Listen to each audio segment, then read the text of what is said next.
Alright.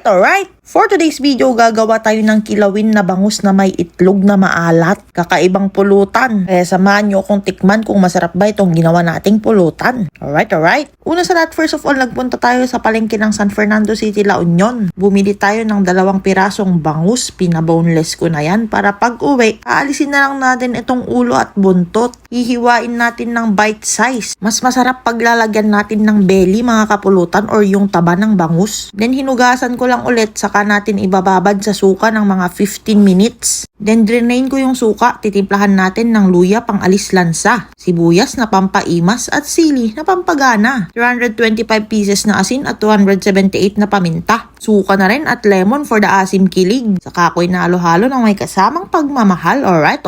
Nagtap na rin ako dyan ng green onions. At panghuli, itatoppings natin itong mga itlog na maalat. Special tong kilawin natin, mga kapulutan. Solid na solid to. Pwede nyong ihalo maigi, pwede nyo naman itoppings lang parang ganito. Shoutout pala sa mga nanonood sa atin sa San Francisco, San Fernando City, La Union, from Cagayan Valley, at from Abu Dhabi. Alright.